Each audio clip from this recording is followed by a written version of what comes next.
Donald Trump stood in front of reporters this week and delivered a verdict on the Strait of Hormuz that sounded final. He said the United States owns it, controls it completely, and that Iran cannot do a thing about it. Within 24 hours, Tehran answered with a single word: lies. The question hanging over the Gulf right now is simple but explosive. If both sides are telling the truth about who controls the world's most important oil chokepoint, then who is actually deciding which ships get through, and what happens when that argument stops being rhetorical? They don't have control. We have total control. We own it, and at some point, maybe they'll do something, and then they get blown away, Trump told reporters, adding that the United States was in a very good position. Iran's Central Military Command wasted no time responding. A spokesperson for Iran's Central Military Command called the American claims that ships are passing through the Strait of Hormuz normally nothing more than lies and fabrications, insisting no commercial ship or tanker could pass without permission from the Iranian armed forces. This is where the story actually gets interesting, because the video isn't really about who's lying. It's about a strait that a fifth of the planet's oil and gas used to pass through, a war that stretched past 5 months, a peace deal that collapsed in under 48 hours, and a blockade both sides now use as proof of victory. Layer by layer, we're going to walk through the wall of steel Trump says sealed the strait, the deal that died almost as fast as it was signed, the demands piling up on both sides, and the ships still getting hit despite everyone insisting the water is safe. And sitting at the end of it is one sentence from Iran's foreign minister that reframes this entire standoff as something far more dangerous than a war of words. So start with the wall of steel itself, because that's the image Trump has been selling for weeks now. The U.S. Navy has stationed 2 aircraft carriers, an amphibious assault ship, and 12 other warships in the Arabian Sea to control movement of ships passing through the strait. That's a serious concentration of naval power, the kind of force posture that looks unstoppable on a map. But a blockade only means something if it's actually stopping something. United States Central Command said American forces had redirected 55 commercial vessels as of Sunday, up from 35 as of August 2nd, and it also disabled 2 ships and boarded 2 others to enforce compliance. One of those disabled ships had a name and a story behind it. The U.S. military engaged a Panama-flagged vessel, the MV Vela Nova, in the Gulf of Oman for attempting to evade the blockade, disabling it after warnings were ignored. That's not a naval parade, that's a live enforcement action against a civilian tanker crew trying to slip past American warships in open water. So the wall of steel is real, in the sense that the United States Navy is actively stopping ships. The question the video opened with still hasn't gone away, though, because stopping ships from reaching Iran is a very different thing from controlling the strait itself. And that gap between the two is exactly what Tehran is exploiting. Because while Washington was boasting about its blockade, actual traffic through Hormuz was quietly collapsing to numbers nobody in Washington was bragging about. The number of vessels tracked passing through the Strait of Hormuz fell to a 1-week low on Tuesday, with shipping data from Kepler showing 8 vessels transiting the strait, below the 10-day average of about 12, and the lowest daily tally since August 5th, compared with roughly 130 ships a day before the war. A strait that once moved a small city's worth of tankers every single day is now down to single digits. That number is the real scoreboard here, not the Truth Social posts. And it raises the next question this story has to answer. If the blockade is working exactly as designed, why did anyone think there was a peace deal to save in the first place? Because there was supposed to be one. Under a Memorandum of Understanding signed June 17th between the United States and Iran, Tehran was supposed to allow commercial vessels to transit the Strait of Hormuz with no charge for 60 days. And in return, Washington had committed to lifting its naval blockade of Iranian ships, among other things. On paper, that reads like the end of the crisis. In practice, it barely survived the weekend it was signed on. A senior Iranian government source described the collapse to Reuters in blunt terms, and the timeline he gave is almost impossible to walk back from. The United States violated the interim agreement 48 hours after it was reached, and withdrew from it a few days later, the source told Reuters. 48 hours, not weeks, not months of slow drift into failure, but 2 days before the first side broke it by Tehran's account. That single detail turns this from a diplomatic disappointment into something closer to a warning shot. And it's why Iranian officials now refuse to even discuss extending a period they say never functioned as agreed. There is no talk of an extension because, from Iran's perspective, there is no period that began, and therefore nothing to extend. The United States violated the interim agreement 48 hours after it was reached, and withdrew from it a few days later, the source told Reuters. That's not the language of a country looking for a face-saving exit. That's the language of a government that believes it was played, and that believes it now, publicly. So, the deal is dead, the blockade is real but incomplete, and traffic through the strait has cratered to a level neither side can spin as normal. The next layer is where this stops being about ships and starts being about money, because both governments have now escalated to a demand that's almost impossible to negotiate away quietly. Trump opened that door himself. Trump made a new demand that Iran should pay compensation for people killed in 50 years of wars, attacks, and protests. That's not a narrow ask tied to this one war. That's 5 decades of grievance suddenly placed on the negotiating table by the President of the United States. Iran's answer was to raise its own number and make it just as sweeping. Iran's Supreme National Security Council laid out sweeping demands over the weekend for reopening the Strait of Hormuz, including an end to the U.S. naval blockade, sanctions relief, American troop withdrawals, and war reparations. Reparations are now sitting on both sides of the table at once, each government insisting the other one owes it money for the same war. This is precisely why the diplomatic track that was supposed to end this crisis has stalled instead of accelerated. Every time one side raises a number, the other side raises a bigger one back, and the strait stays closed while the accounting argument runs in the background.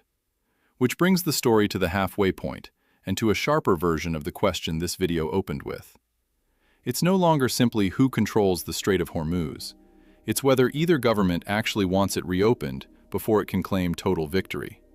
Because right now, both Washington and Tehran are behaving like a closed strait is more useful to them politically than an open one would be.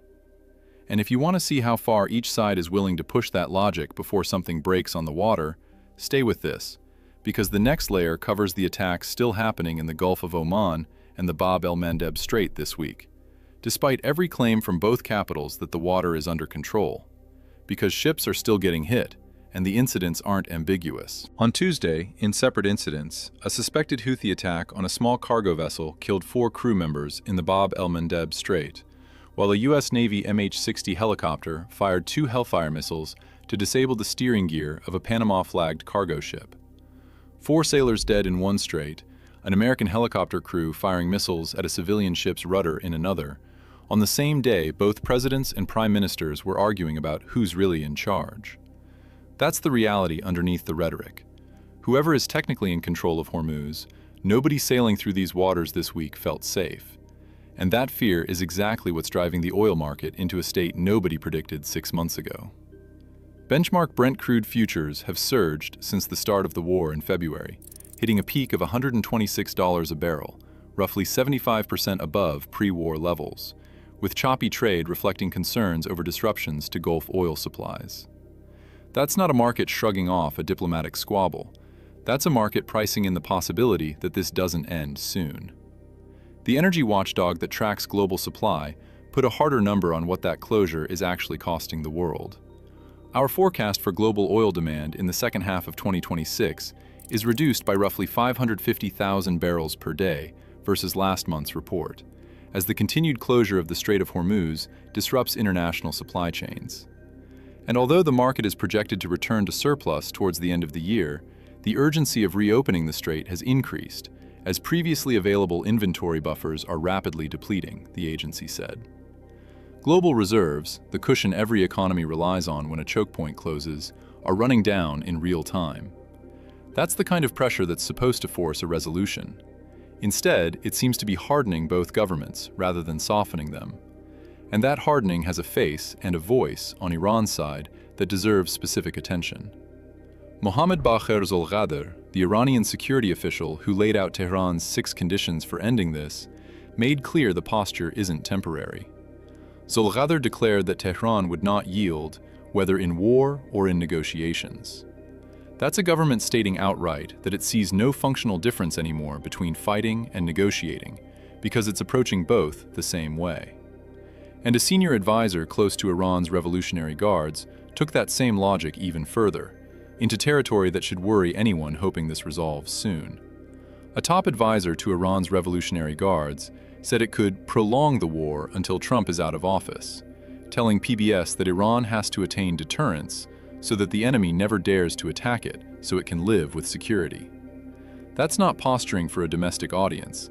That's a stated strategy to simply outlast an American president, using time itself as a weapon, banking on the possibility that the political pressure of a closed strait and rising fuel prices lands on Washington before it lands on Tehran. And there's a real mechanism behind that bet. The pressure from the strait's closure could influence the upcoming U.S. midterm elections in November, another thing that could play to Iran's favor if the new Congress forces Trump to end the war on terms advantageous to Tehran. Iran isn't just waiting out a war, it's waiting out an election calendar, and it's saying so out loud. Now, a note of balance is worth adding here, because the blockade hasn't been purely symbolic. During its first run this year, the naval blockade produced results, costing Iran around $4.8 billion in oil revenue during its first iteration, according to a Pentagon assessment, with one analyst noting it's more the Islamic Republic retaliating by throttling the Strait of Hormuz in response, raising oil prices again. That's a real financial wound, not a bluff. Yet even that number cuts both ways, because the same blockade that's starving Iran's treasury is also the exact justification Tehran uses every single day to keep the strait shut and the world's oil markets rattled. The pressure is mutual, and neither side has shown it's willing to blink first.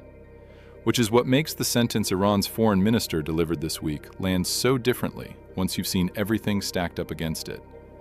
Because Abbas Araghchi didn't just deny that America controls Hormuz, he reframed the entire American war effort as a pattern of failure, and he did it in a single, calculated post.